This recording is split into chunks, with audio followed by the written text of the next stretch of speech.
Good evening, everyone. We could rise and join a moment of silence.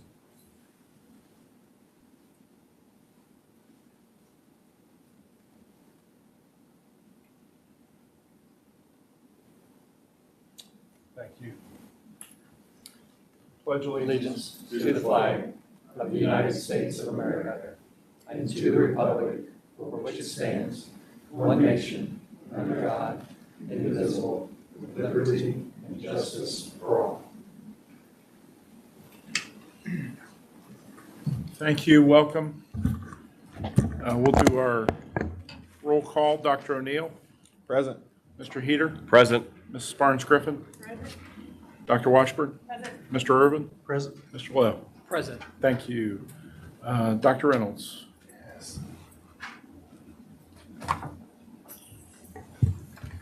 All right, just a few updates, if I could take a few minutes to do that this evening. Getting very excited, looking at Brad about our current project we have going on the Muncie Central campus. We're getting closer and closer to wrapping that up. Just a tremendous space. I run into so many community members that just talk about just how wonderful that space is and how much they just how well done it is. Not over the top, but just really a tremendous space for our students and our community. But that's getting really close to being wrapped up. We've got the DOE, the Department of Education, is coming to visit 3 of our 6 schools tomorrow. They're coming to visit Longfellow, Grissom, and Southview to take a look at the wonderful work they're doing as part of the school improvement grant they received 4 years ago. This is year 4 of that. And as we've shared at some of the previous meetings, just the tremendous results they're getting in those buildings with some of those extra funds. So just another way to showcase the great things going on in Muncie. Chris, I don't want to take any thunder, but we have homecoming this weekend. That is a big week out at Muncie Central. Tons of festivities. My son was dressed in his early 90s best today as he headed to school was today throwback day or decades day? Just throwback day. Okay. He had his kangaroo hat on backwards. Looking pretty good today. Now this is gearing us up for our game on Friday.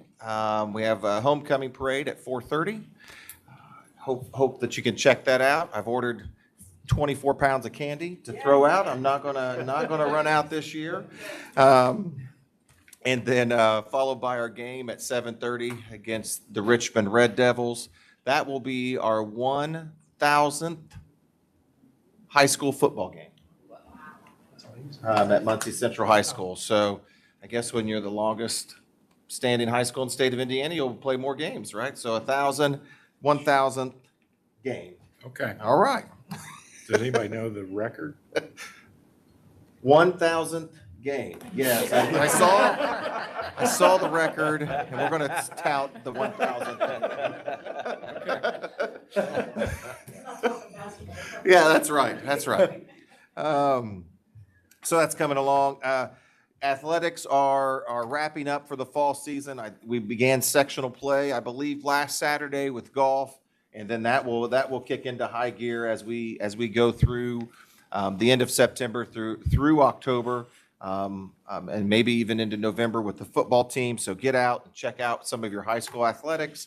Our fall athletics for our elementaries, they'll be wrapping up here real soon. Elementaries and middle schools, they tend to wrap up right at fall break. Just extraordinary to see our kids to get out there and perform. And all the lessons that come along with that are just great to see. Like to thank Eric for all of his work and knocking out our summit. I just thought it was a tremendous experience. Lots of wonderful feedback. I look back at Drew and Jen. I know that they both presented at the summit. Dr. Bell presented. So just a wonderful day, full day opportunity for our faculty and staff to personalize their learning, to grow in their craft. And pretty unique, I would say. One of our defining characteristics as a school district. Count day is right around, so make sure you're getting into our buildings and getting enrolled and filling out all your forms and have all those boxes checked for the October 1st official count day. And that will be quickly followed by October 6th, first day of fall break. So it's hard to believe we're counting down the days right before we end our first 9 weeks and wrap up before fall break there, which begins on Monday, October the 6th. Okay. Any questions for Dr. Reynolds? I heard from credible sources that Cousin Danny had a lot of people up dancing at some point. Yeah, absolutely. The entire auditorium. So 500 or 50 or so folks in the auditorium up dancing and singing, and it was a lot of fun. It was a lot of fun. And on a serious note, I heard that the summit was really well done. So thank you for putting that together. And that's been something that I think we started back in 2019. Yep. And it's been one of those events that I think has added value. So again, thank you for continuing that and the work that you put into it and those who presented as well. Any additional questions for Dr. Reynolds? Panther Pantry, one of our great assets.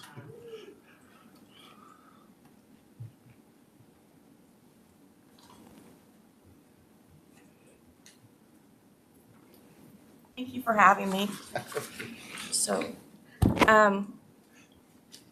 it's the anniversary, 10 years ago we opened.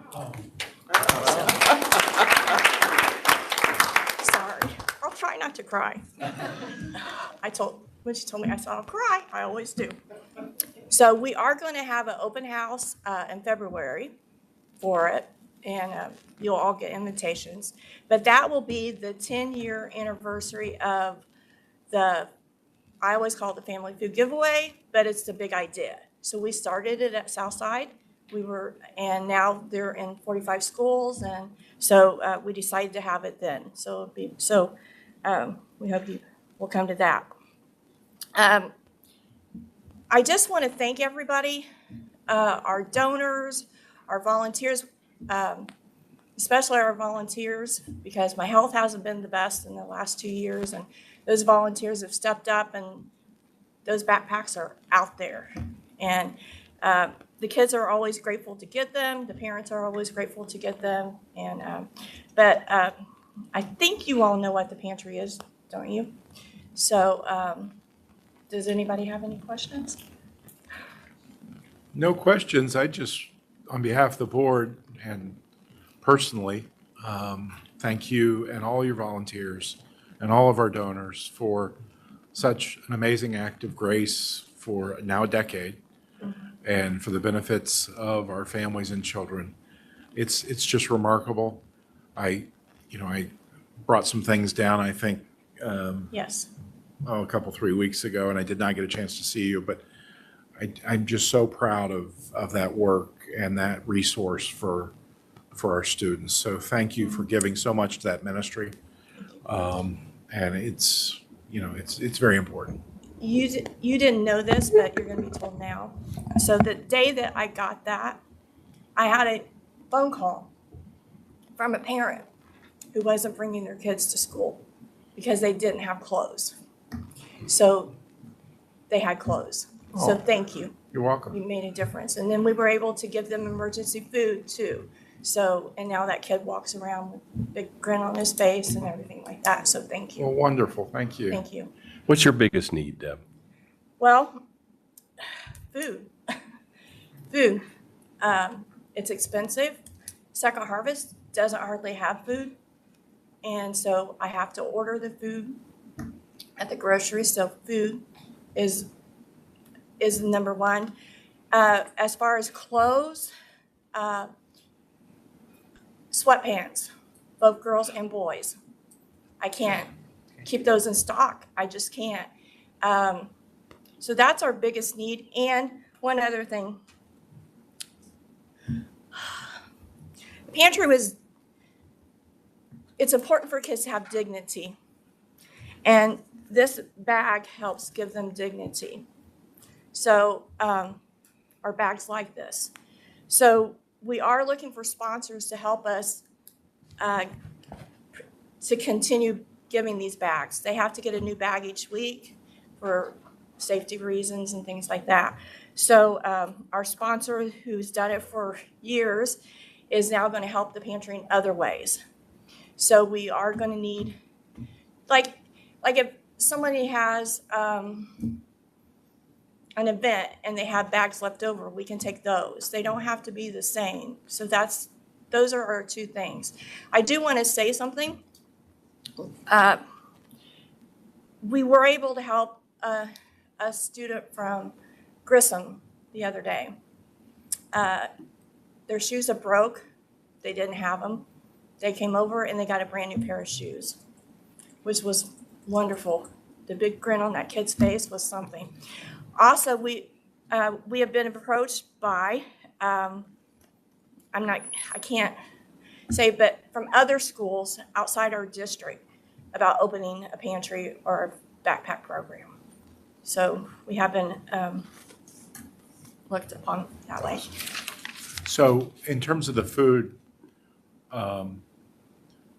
non-perishable, canned or boxed food Right, is probably best, correct? correct.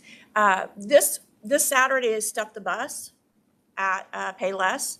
So we, with the Soup Kitchen and Cardinal Kitchen, so that will be out there. I won't be there because my grandson's a senior and I'm going to go watch him race. So that's going to be my first one that I missed. So. And the bag that you held up there, what are those? I'm assuming you can order those in bulk. They're canvas bags. I'll give you one. Oh, I don't want to take it. I just wondered what your cost was. And they have drawstring ones, and then they have like that. So do you prefer these? I prefer the drawstring. Drawstring? Yeah. Okay. Because we have rules for the kids. They're not supposed to get in the bags before they get home. That doesn't always happen. So those drawstrings help keep them from getting into the bags. I've heard of students who, maybe one student likes applesauce and another one likes something else, and there's Right. occasionally on the bus, there's some commodity trading going on. Yeah. They're not supposed to, but if I could ride the buses with them to keep them from doing that, but. So on a bulk purchase of bags, what are we looking at? $1, $2 a bag, or? No, if you do it bulk, it's about $1 a bag. Okay. About $1 a bag. And how many bags do you go through in a year? We have 150 kids on the program as of at this time. We send home about between 100 and 120 bags a week. Okay. So, but we have fall break coming up. So we send home so much food that's 2 days worth. And then we have Thanksgiving's the same way. Christmas that's 3 bags. So at different times we send more bags home. Okay. And sweatpants, all sizes? All sizes. We are from a size kids 10, 12, all the way up to a 3X. Yeah. Yeah. Okay. Big. Okay. Anything else that you are needing? No, just, I do want to tell you that we do have a new partner. I'm working with Allison to get all the I can't talk. The Ball Hospital Emergency Room is going to start partnering with the pantry. So they're going to start coming in and working and helping with the kids and things like that. Okay. Well, any additional questions for Deb? Yeah, thank you so much. Thank you.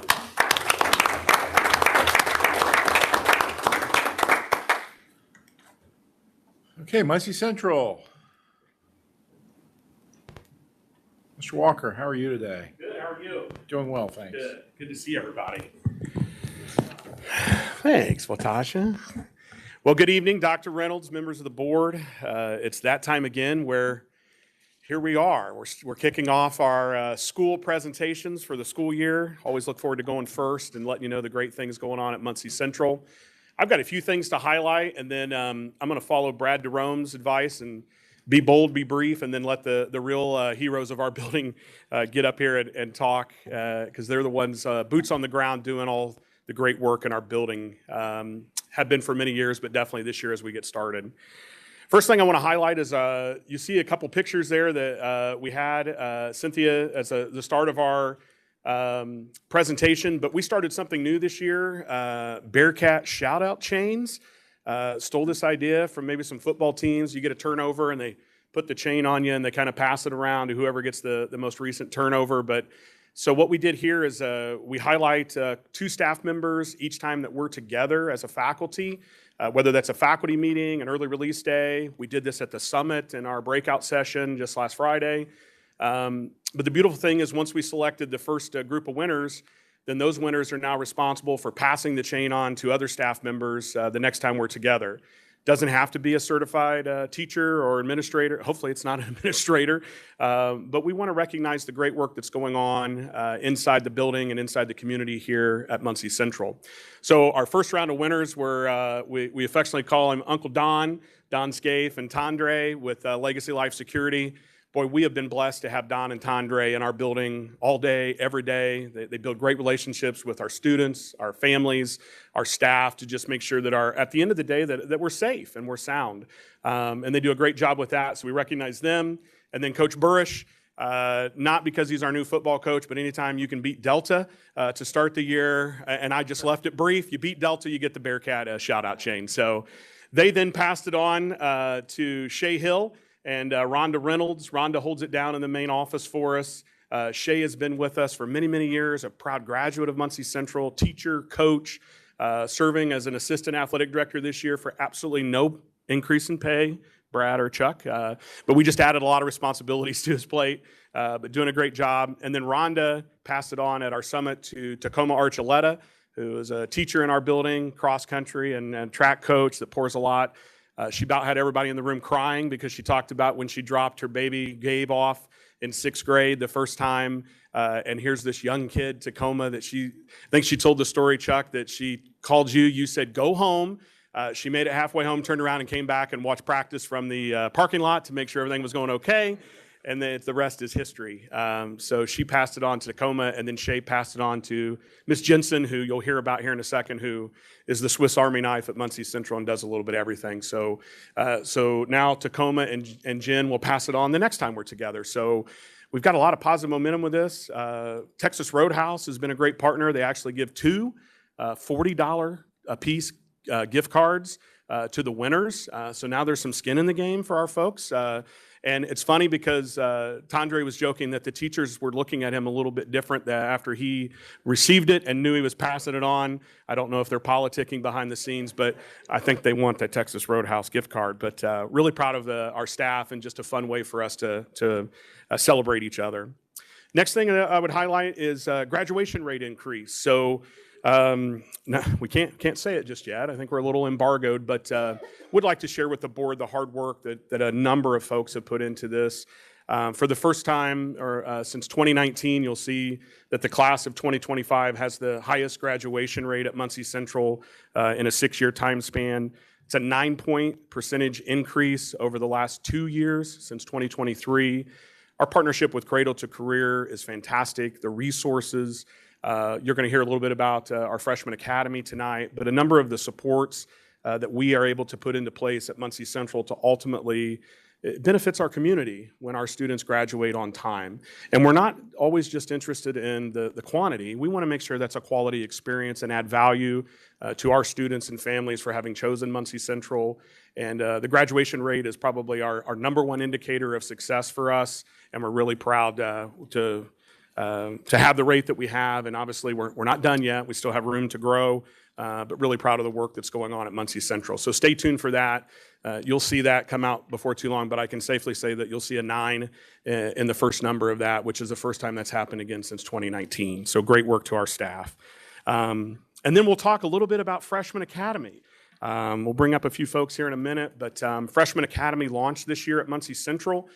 By no means is this innovative, but it's definitely systems of support for us to support our most vulnerable students, which is our freshmen transitioning from 8th grade to 9th grade. So if you'll allow me, I'm going to go down a little bit of memory lane here. March 21st, 2024, a little over a year and a half ago, we were setting as a group on a trip to Nashville, Tennessee. We were visiting the Nashville academies. We'd been there for a couple days. Drew was on that trip with us. And so we were summoned into a conference room, meeting room upstairs at the convention hall at Vanderbilt University where we were. And then the challenge was laid of, okay, we've been here for a few days. And the crew from George and Francis Ball, always making sure that we're working. What are we going to bring back to Muncie? What are we bringing back to Muncie from our visit? And Freshman Academy was essentially born that day in March of 2024. We spent all of last school year planning for the launch of Freshman Academy. Really two main components to Freshman Academy for us at Muncie Central. The first being the teaming model, and second being Freshman Seminar. And in the teaming model, again, nothing unique here. You'll see that at our middle schools and several schools across the state. But our 9th graders now are placed in one of 4 teams where they will now share core subject area teachers: math, science, social studies, and language arts. Those teachers all have a common planning period with their teammates, which was no easy lift in the master's schedule, but it was important. And then they meet every other week in their team meetings with various conversations, tracking data, student support conversations, empathy interviews. How do we ultimately help support our students when they start to maybe not performing at the level that we hoped and know that they can?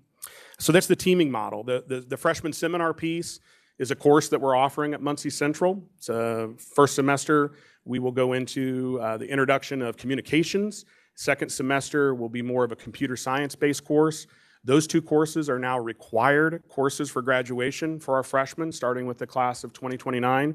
So they'll be able to get those done in a creative way, where it's more about mastery than necessarily setting through that entire course. And ultimately, the goal of seminar is that at the end of seminar, our students are going to be able to be more successful high school students. Their effective communication, critical thinking, their study skills, tracking their homework. I think our friends that'll be up here in a minute have brought some gifts for you. Some Freshman Academy swag with our t-shirt and our logo. And we got agenda books, old school agenda books for our freshmen to track their homework, their progress, and ultimately, hopefully, keep themselves as organized as possible. So those were the 2 areas that we focused in on. We did put together 2 subcommittees. The first subcommittee was really focused on the logistics, the staffing piece of it, who would be a part of Freshman Academy, who would be part of seminar, and how do we make that work within the constraints of our master schedule. And then the second subcommittee worked primarily on the seminar curriculum, and Ms. Jensen led the seminar subcommittee. Mrs. Coles, who you'll meet here in a minute, led the subcommittee on the logistics and the structure piece. But essentially, they wrote an entire curriculum for freshman seminar that was in line with the Indiana academic standards for Introduction to Communications for semester 1 and our computer science course for semester 2. And they lifted the whole thing themselves with their group of teachers, and they did a fantastic job. And before I turn it over to them, really I want to share with the board and the community watching is that the greatest ingredient of Freshman Academy right now, again, it's not completely innovative, but it's the folks who have volunteered to be a part of it. So we've kind of inverted the model here, and we shared this in a few other meetings over the summer, but typically you cut your teeth as a new teacher with freshmen. I think we've all been there. And then maybe, just maybe in your department, someone retires and you might get a move up to sophomores or maybe juniors, and maybe by your 25th or 30th year, you might be teaching government or econ, if you're a social studies teacher. Well, we inverted that. Our absolute best teachers are part of Freshman Academy. From the highly effective rating in terms of our evaluation rubric, from just how they are in terms of their student champions, their kid magnets. Kids just love being around them. They want to take their classes regardless of what the subject is. They just know they want to be in class with those teachers. Their care and dedication to our students and our families is second to none. And they're working with our most vulnerable group, which is our group that we need to make sure gets off on the right foot. So I'd like to bring them up now to go a little bit more in detail with this. We have 3 of our 4 team leads. So each one of the Freshman Academy teams has a team lead. In the off weeks that they're not meeting as a team, these team leads are meeting together, so they have a common prep on a different day to be able to get together, and then they meet with our success coach from Center for High School Success with Rebecca Bancroft. But then when we have the team meetings, they lead it. The teachers lead this. The administrators, the counselors, the family navigator, we're our 9th grade on-track coordinator, we're there in support. We get told what to do, where we can provide support, resources, help, but ultimately the lift here is on the teachers, and they are just absolutely owning that responsibility and doing a fantastic job. So again, 3 of our 4 team leads are with us tonight. Kate Hughes is one of our team leads. We actually have a volleyball game tonight, so she is prepping for that. But I'd like to point a few things out that you'll hear here. Kate was the 2025 Teacher of the Year for Muncie Central and also the entire secondary division for Muncie Community Schools. Ellie Coles is with us tonight. Ellie was the 2022 Rising Star of the Year and probably a future Teacher of the Year in our building as well. Jen Jensen is one of those team leads. She was the 2022 Teacher of the Year for Muncie Central. And then Drew Shermetta was 2017 Teacher of the Year for Muncie Central. So our team leads could have went off into the sunset of upperclassmen, but we got them back in the fold. But they're fantastic. And at this time, I'd like to turn it over to them so they could give you just a little bit more detail about Freshman Academy. So come on up, folks.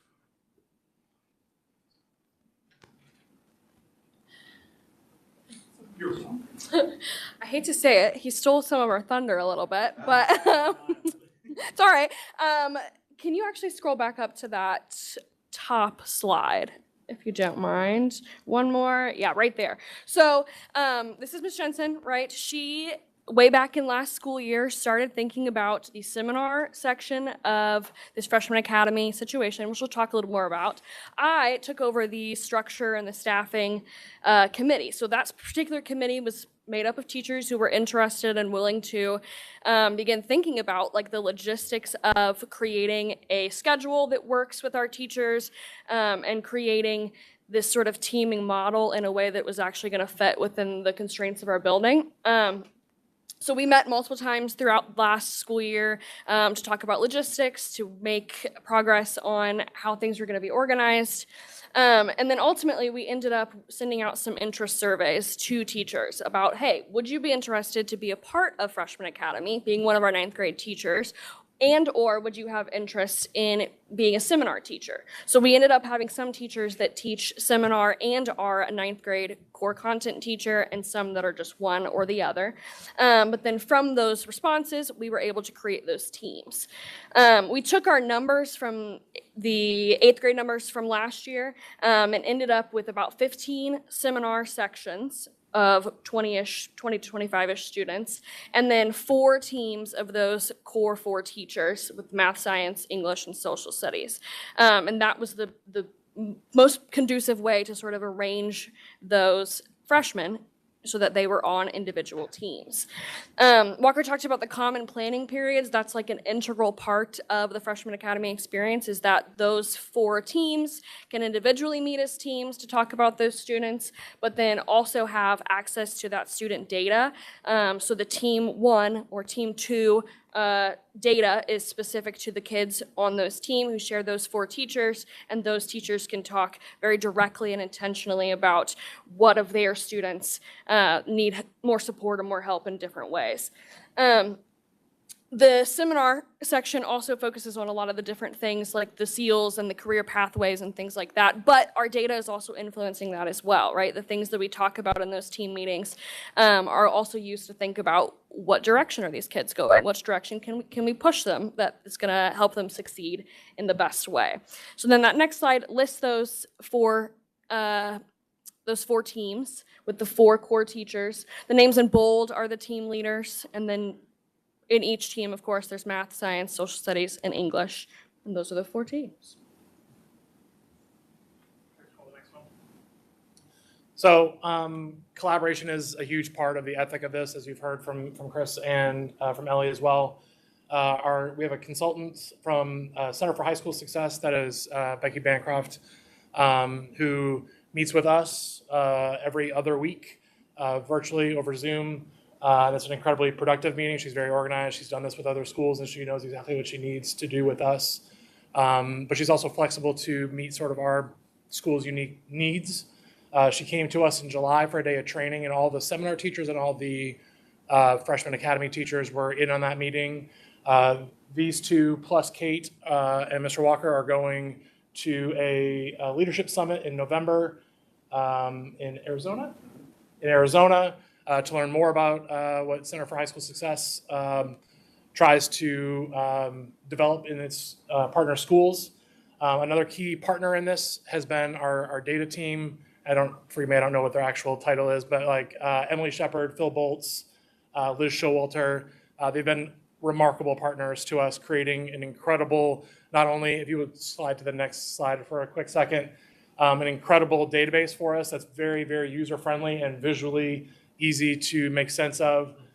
Here's a screenshot of one of those where we're able to disaggregate all of the freshmen by teams, by whether or not they're on track to graduate, whether or not they're chronically absent, what their tardies look like. We can look at team by team, whether or not first period versus second period versus third period versus fourth period. Like, we certainly have school-wide attendance data, but this allowed us to look at it period by period, which was additionally helpful. So a kid's missing my period, but then is at a class with Mr. Buning, Ms. Leckie, and Ms. Rios, and my class is the class that they're failing.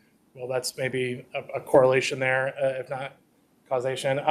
But they're also just like really, really helpful in terms of like constantly making this anew every time. It is something that they have been continuously trying to improve, and Ms. Bancroft from Center for High School Success has also given some guidance on what she'd like us to try to add to it.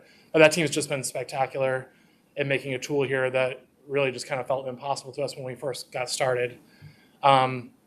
So the last thing I wanted to share is just kind of like what our routine looks like as team members. We do meet with Ms. Bancroft every other week for about an hour. We meet in Ms. Jensen's room and Zoom in with her. That's on the previous slide, going back there. Sorry. And then we take from that meeting with new updated data. We then go from that meeting to the next week, week 2 in a month. We'll then meet with our team. And I don't think anybody said this yet, but I really want to make sure you guys know how many people are at that table. So there's 4 core teachers at that table. There are 2 administrators, Mr. Oliver and Mr. Walker at that table, our family navigator, and our on-track coordinator, Ms. Quirk and Ms. Moore. We also have our consultant, Ms. Bancroft, and we also have our 9th grade counselor, Ms. Herron. So there are 10 or so people, 10 or 11 people at the table every time we're sitting down to have those conversations. Mr. Walker noted they are teacher-led, so the 4 core area teachers are leading that conversation. But the support from the other adults and professionals at the table is really, really special and appreciated. So then we just go back through the cycle again. Then the next week, we're back in a meeting with Ms. Bancroft and Center for High School Success. And then week 4 in a month, we're back with our teams again, meeting and going through this whole thing again. And what a meeting typically looks like is, on average, the goal is to talk about 5 to 6 students that we would maybe identify as bubble students trying to move from off track to on track to graduate. And can we talk about what on track to graduate means? So on track to graduate in the past, we'd always sort of defined it as passing 10 courses each year, puts you on track to pass 40 by the time you're a senior or done with your senior year. Center for High School Success has encouraged us to raise that number. So we're looking at any student that's failing more than 1 class is off track to graduate. Additionally, the attendance piece of 80% attendance or more is another data point that we're looking at to identify whether or not students are on track or off track. So we're doing this every week. The 4 of us are either meeting with the consultant or meeting with the team of 10 other professionals to crunch the numbers and move the needle on kids. So I'll now hand it off to Ms. Jensen. Which will be the last slide. So about a year and a half ago, I started with meeting with a team of teachers to create the kind of small document that's on the right side of that page, which is our outline for a freshman seminar. So what we decided to do is we looked at the skills that we knew that students need to be successful and kind of chunked them into each quarter, where the first quarter, so like the first 9 weeks, has very much been how do we adjust to high school. So we spent an entire day looking at a map of the building, which you can see on the back of your agenda books. Where are your classes? Where do you need to go? How are you going to get there? How do we ensure that you are on time? And they have been a huge help. And I would say I have a lot less students who've been tardy as of recent, or at least have an ability to do that. But even talking about the offices in the building, how do I know I can be successful? Who is able to support me? And what is all of that is the first 9 weeks kind of moving forward from there. This is created and planned by high school teachers at Muncie Central. My worst nightmare would have been that we paid for a program that we then sit in front of a computer and kids click through. So this is something that I'm actually planning week by week to ensure that it's responsive and maneuverable for our students. It's going to best meet their skills, where they are, and what we need within the building every week. So I disseminate that information to the 14 other seminar teachers, and it's been going incredibly well so far. Not everything and not every day is perfect, but a lot of learning and understanding of what this will look like in the future with first-year freshmen as well. They will earn as a credit-earning class. A lot of students get confused by that. They're like, what do you mean? It feels like study hall. I'm like learning study skills, and we're doing agenda books and planning. But we do have a criteria for both Intro to Communications and Computer Science Foundations for next semester, where they will earn those credits and be met with a checklist of these are the standards you met, and this is how we know that you did that, and this is your grade, ultimately. The day-to-day in seminar, SSR and typing is there. That was something that I talked to students as I began planning it within the past year. What do you wish you would have had in high school? The number one thing they said was being better typists. They're very good at texting. I literally have watched some of my cheerleaders on a bus type a paper on their phones. It makes me want to throw up. It stresses me out a lot.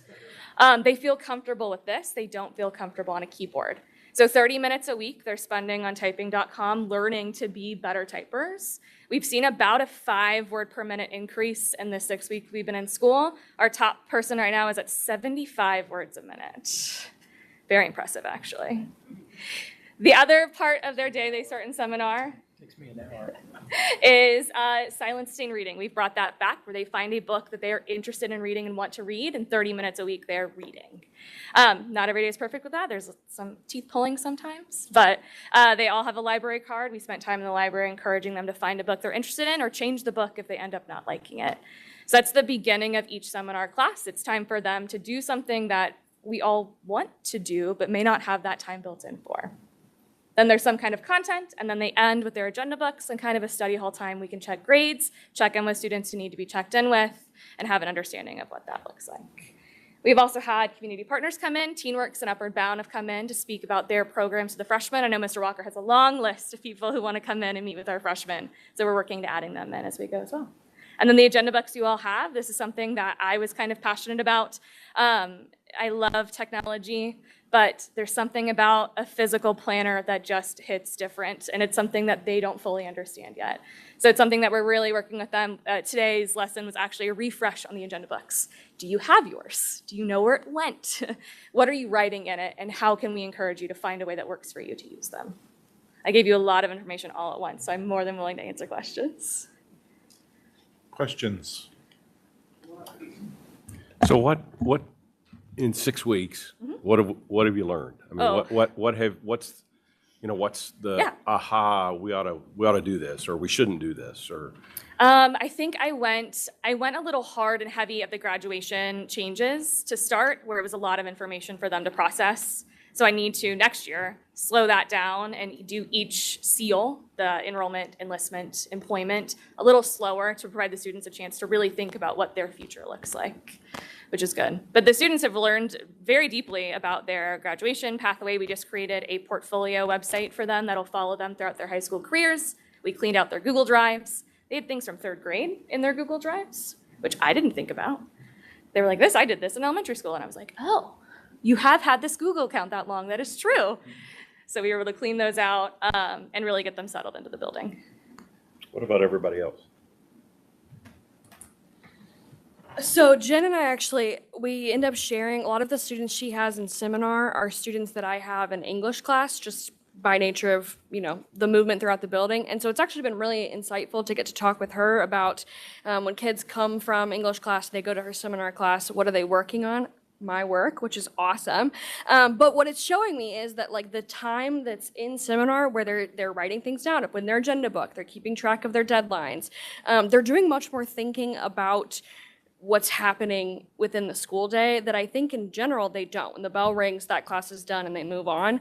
And so there's a lot more support, I think, for that like long-term planning of, okay, I was just in English class, but I still need to be thinking about X, Y, and Z before next class. And there might be time in my seminar to figure that out or to talk to my peers about those things.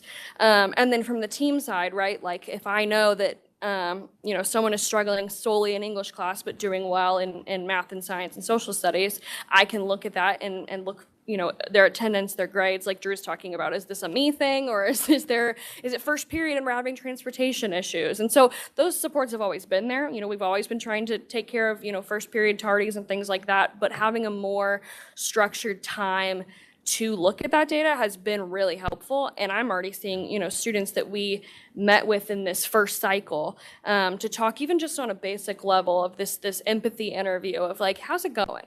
Like, clearly we're struggling here and here, what can we do for you? And that's already turning around. And we're seeing, results from that with grades or with attendance. And so that's really cool. Yeah. I think something I would address is that the people that I am closest with in the building are all maybe unhealthily, fiercely competitive. And this gave us something to really pour into in that way. And I can honestly say that in ways that I've never seen in a school before, like every single kid is being seen through so many different eyes and collaborated around, I think, really, really special ways. So this team that we put together is not going to falter in this in any way, shape, or form. The counterpoint to that, or maybe the flip side of that coin, is it's a lot of time. And so we're trying to figure out how to balance and be a little bit healthier with it, because it's a lot of time. So, but yeah, that's the first thing I thought of when you asked. So it looks like from an outside perspective that you're attempting to not only introduce, but also to build healthy habits as what it means to be a student on a habitual basis, and which would translate then obviously to career. Has there been any thought given to sustainability, as we see students who, what's it take, 30 days to create a habit? I don't know that people have done this research, but I've gone 6-8 months on something and fallen off a wagon. Will there be checkups for the students downstream, Mr. Walker, sophomore, junior, senior years, as we think about what we're doing here? And is it, It's a great point, Jim. To Drew's point about the competitive nature of our building, the sophomore, junior, and senior teachers are now like, hey, wait a minute, don't forget about us. But that has been something that we're having conversations with Rebecca, our success coach. Their work is primarily ninth grade on track, but then how does that then follow our students once they matriculate out of ninth grade? Even just the other day, we were in conversations and in our MTSS meetings where we're talking about all of our students, the dashboard that Drew mentioned that Phil and his team have put together for us, we now want to replicate that dashboard for 10th, 11th, and 12th grade. So there are certain tenets of this that definitely are going to extend past ninth grade, but that's one of the charges, and I feel really good about the team leads that we have in place is, we're super focused on the freshmen right now, but what does that look like in terms of support when they do go to 10th grade, 11th grade, and then ultimately their senior year, and how we're supporting them either with those internships, job shadows, and ultimately graduating on time. But right now, I can't tell you exactly what that is, but it's definitely at the forefront of our mind as well to make sure that we have those supports. Well, I adore the structure. I mean, I think I really, really like, because it's got to feel welcoming to students, right? And it's got to, from your guys' perspective, thank you. And it must be rewarding to see students grow into a state of comfort, I assume, over the first 9 weeks. I love the old school nature of it. One guy here without a computer, paper files. I love your journal. The quotes, I get a great kick out of that. One that I use quite a bit in my practice is 95 or 98, pick your percent of success is showing up every day. And then geography.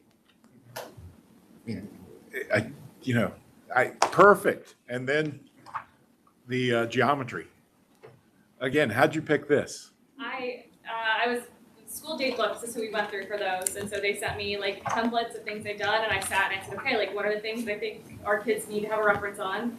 Last year, I went back in my geography classes to make them learn where all 50 states are. So I was kind of surprised that they had learned that, and then they get to high school and they're like, wait, what, where? Huh? And so I was like, I'm gonna put that in there as a reference because I'm gonna do that again this year, and then no one could tell me they didn't have a map. They didn't know. Yeah. So I just kind of sat down and I was like, one of my big charges with seminar is what can this be to be effective and efficient, and how do we improve that skill for our students? Conflict resolution next 9 weeks. Yes. Tell me about that. Haven't fully got there in the planning yet, but particularly we're looking at managing emotions and having polite conversations with peers, particularly with positive relationships, even as like they're beginning dating. What does that look like in terms of a healthy relationship? And then ensuring, trying to minimize, we've been very lucky, I'm gonna knock on this, not real wood, in terms of fights. It's been very minimal the last several years within our buildings. But even in conversations of as those emotions escalate, what are the strategies that we have to bring you back down to a level where it's not going to Okay. Well, I'll be curious to hear how that goes. Yeah, I'll let you know. I haven't got there yet. I had a plan of planning everything out, and then I got about 8 weeks, and then I was like, wait, this doesn't feel effective to not be able to move with our building as we have things come up like PSAT, where we're going to maneuver with our freshmen to do something specific. So I'm going a little bit more week to week-ish as we figure out what's most effective for us. Community involvement. I know we talked a little bit earlier. I assume that has to do with careers primarily. Is that right? Yeah. So what Jen mentioned with PSAT, so all of the students in the freshman class will do the youth science inventory on October 22nd. And then we'll partner with Project Leadership, the Chamber of Commerce, and then start. So 2 of the deliverables that we're hoping at the end of freshman academy, at the end of their freshman year, is they will declare their seal. What seal are they wanting to work towards with the new diploma? And then they will also declare their career pathway. So then we can start scheduling classes and experiences around what their interests are. We'll use the U Science data to do that. And then as far as the community partnerships go, seems like every week we're meeting with someone. This week so far it's been Ball State University with our college connection with College of Science and Humanities. And their theme is literacy. So then we're sharing with them, hey, here's what we're doing in seminar with reference to our silent reading time. And ultimately, how can they support, this is them talking, how can they support that initiative and ultimately let our students know how impactful and positive that is. In certain ways, we're trying to move the needle from college awareness to definitely college going with our students. And that's all of our students, not just our early college students. And I think Chuck is going to maybe Friday share some data specifically with Ball State University of the number of students that are not only applying there, but are getting accepted and ultimately confirming their enrollment just here in Ball State. So continuing to expand upon that partnership and having our Ball State admissions folks come in and meet with our freshmen. Ultimately, any way we can allow them to feel more comfortable in those conversations on campus, and trying to figure out what it is they want to do with their life, knowing that we're here to help them. And then Ashley Williams with the Chamber, the Vice President of Talent Development, what a big task she has, because we're trying to figure out how many employer partners are willing to come talk to our high school kids, host our high school kids, either in a field trip or a job shadow, or ultimately what may lead to an internship. And where we went into that really, really excited. There's a capacity issue there. There's just not a lot of employer partners, given the number of high school students that we're trying. Junior and senior year, we'd love to have about 600 kids out doing something, but there's a capacity issue there. So we're working through that as well. I think Tom Kinghorn shared with us recently that maybe 80% of the employers here in Delaware County have 10 or less employees. They're not necessarily loading a pipeline. Sometimes that's looked at as competition when you host a high school kid. Somebody may think you're trying to take their job. So educating our employer partners on ultimately maybe the community service aspect of just working with us to have our students just get exposure to a career field they may want to do for the rest of their lives. So we are blessed in this community with a number of community partners who are interested in this work, and that's been very rewarding for us. You know that the student we had last year, I eventually supplied props for his senior picture, right? Did you really? Yeah. Yeah, and then he went to IU on us instead of Wabash. So I mean, what's up with That's that? okay. That's okay. Okay. I'm glad to hear you say that. You're okay with that now. I So am okay with that. okay, good. Perils of social media. Is that part of the curriculum at all, or come up occasionally? It definitely can be. That's something that's nice about the flexibility that we have, is that we have the ability to kind of grow within things. Social media is definitely something that actually should be there.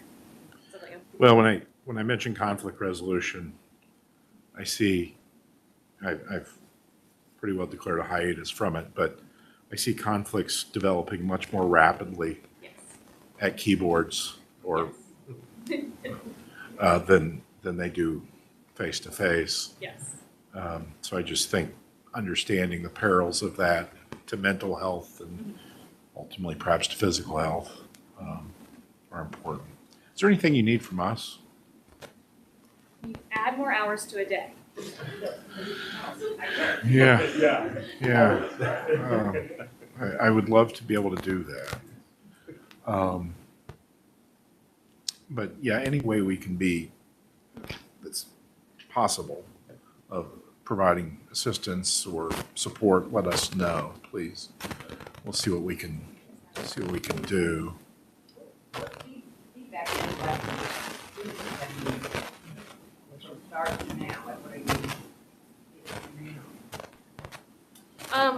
So I'm on team 1, which is the honors team, and so I think sometimes that gives me a different perspective from teams 2, 3, and 4. But I do think, like, when the kids are coming from Northside and Southside with that teaming model anyway, they're used to that. They're used to seeing the same group of kids, and they're used to seeing similar teachers at similar times. And so that does feel comfortable for them, so sort of easing that transition is a little nicer. And also, I think, like, from what I'm hearing from my students, it gives them a little more security of, like, who's an adult in the building that I know knows me and can help me, which has always been true. You know, we like to think that, you know, we wear a purple shirt in the hallway and they know that they can come talk to us, but it's like it's very specific now, and able to say, like, you know, these are your 4 core teachers. Sure, you've got choir, sure, you've got bands and these other things, but these people are, like, I told them originally, you know, like, we are meeting, we're talking about you, we're keeping track of you, we are, you know, and so it's not a little panopticon-y, it's more, you know, of, like, this accountability of, you know, that you can talk to me, and you also know that I and your math teacher and your science teacher and your history teacher are also going to come talk to you if things are, you know, sliding off the edge or not looking so hot. And so I think they do appreciate that level of comfort. And then when we think about 10th grade, 11th grade, 12th grade, like, being able to continue that, I think, is something that students will appreciate. And I think upperclassmen, too, are looking at this academy structure and appreciating that as well, of, like, oh, that would be nice if I, you know, had this sort of teaming model with this cohort of students. I think that's something they are very appreciative of, for sure. Team 1 is honors, team 4 is not so honors, or how is that? The numbers are irrelevant. Yeah, the numbers are irrelevant. It sounds cool to say I'm team 1, but I could be any team. We thought about team names, but. So with the master schedule, because the students are in, like, honors English 9, honors geometry, we had to make sure that they were all following the same 4 core areas. So that's, in essence, that becomes their team, because those are the 4 classes that they're in with those honors, with the honors track. So.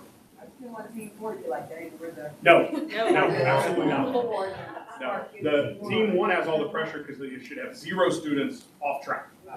And right now they have 5, so they are working on that. Right. And with Tasha, if I could share one story, I'll come up. When you talk about what the students are talking about, so this is a real life Muncie Central example. I'll leave names out. 2 students that just absolutely love each other. Because they're on the same team, they're now in, like, every class together, and they do nothing except just have fun. So in our conversations, their grades were struggling. They just were class clowns, and just loving high school.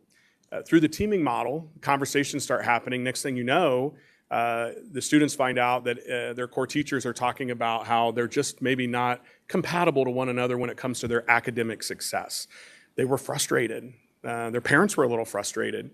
But ultimately, we had some very productive conversations, and I'm proud to say that those two students now are on separate teams. Their attendance has gone up. Their grades have gone up. And so they got it real quick. They just didn't think that we would catch on.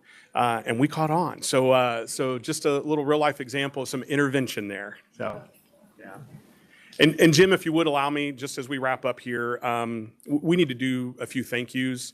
George and Francis Ball Foundation, woof. We all joke, and I say this to Tom and Kelsey and Courtney, so they know I say it, but that's like our second full-time job is working for, yes, amen. But boy, do we love it. And boy, is it impactful to the work that we're doing to make Muncie better. BlackRock Foundation, I think most of you are aware that for the first time ever, BlackRock Foundation is funding something in the state of Indiana, and it's Freshman Academy at Muncie Central. No pressure there, right? But that gift has allowed us to do a number of the things that you've heard about from the teachers. Ball Brothers Foundation, Chuck, what would we do without them, right? And Brad, we don't want to answer that question because they're so not just financially supportive of the district, but boy, they're some of our biggest cheerleaders when you talk to them. The Muncie, Delaware County Chamber of Commerce, obviously with Elizabeth Roray, but also with Ashley Williams, funded through George and Francis Ball Foundation, to have a vice president of talent development working primarily with Muncie Central students to make sure they have opportunities in the community.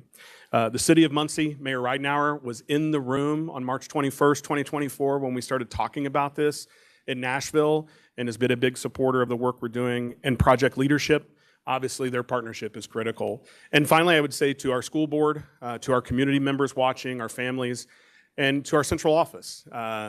Maybe not so much to Mr. Grimm, and we'll joke about this because I started seminar feeling like we needed 2 additional teachers at Muncie Central. Mr. Grimm never gave me an answer.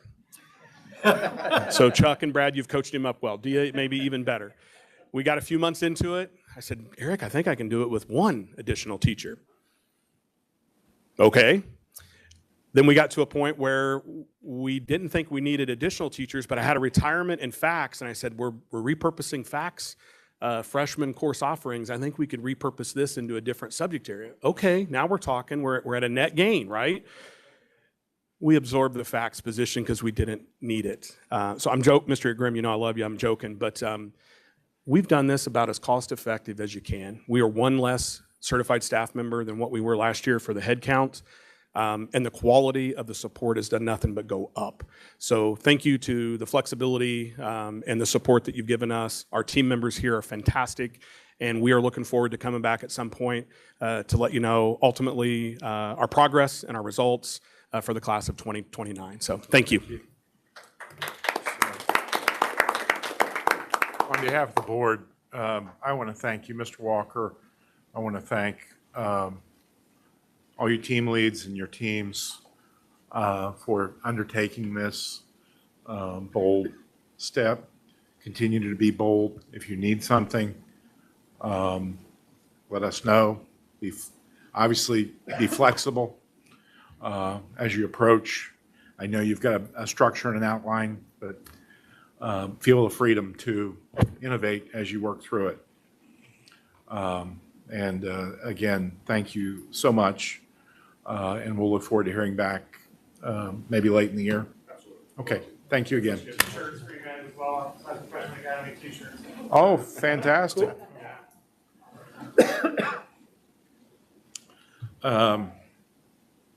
That's very exciting.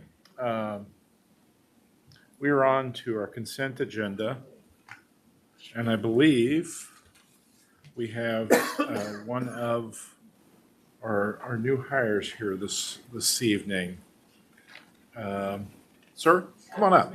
Yeah. Scott? Could you tell us your name and what you're going to be doing? I'm Scott Gorby, and I'm taking one of the 6th grade English jobs at Southside starting Monday. And I'm right now at Southview finishing up a long term, and I'm going to do some parent-teacher conferences, so it's like a real crazy week for me. So it's just a lot. Welcome, Scott. We're happy to have you. Where are you from? I'm from West Virginia. lived there my whole life. The reason I'm here actually is the girl in the maroon there, Hannah. She's going to get her grad degree in school psych at Ball State, and she's actually going into Longfellow right now, so she's kind of around too. We're here now. West Virginia. Middleburn, it's about an hour north of Parksburg, an hour south of Wheeling along the Ohio River. So the Okay. closest major town is Pittsburgh, 2 hours away. So no stoplights. So everybody close keeps is saying Muncie's so small, but I'm like, it feels big. Yeah, yeah. How close is that to Beckley? About 3 hours. That's more toward the southern part of the state. Okay, so you're further north. Yeah, I'm like right below the top panhandle. I'm like right below it where it starts. So kind of. I was in Beckley, and I had Okay. a hotel room sat there, my wife and my infant daughter. Right off the turnpike, yeah. Yeah, and it was full because the West Virginia State Fair, who knew? Yeah, It's in Beckley. Beckley, yes. So I looked at a map and I said, well, we're going over here. Hmm. So let's just cross on this, what looked to be a relatively developed road. Oh, probably not, no. It wasn't. No. No. Potholes and curves, so the road driving here is easy It because was everything's like straight. crossing Yeah. the Rockies in a Conestoga. Yeah, So, yeah, so we saw, and it was night, so we didn't get to see the beauty of the land. yeah, But, it's pretty. That's, here I've just gotten used to just cornfields everywhere. They weren't kidding. I thought that was like a joke stereotype, but it's like, it's all cornfields. We drove up to the dunes and it was like 3 hours of just cornfields, like, but we know hit what? James Dean's hometown on one of our drives, or like somehow, yeah. Clear I'm like- day, if you face west and you squint, you can see the St. Louis Arch. Yeah, we could see Chicago from the dunes. We did see that. So we did see that. So, My kid is there too, West Virginia, we're even. Oh, really?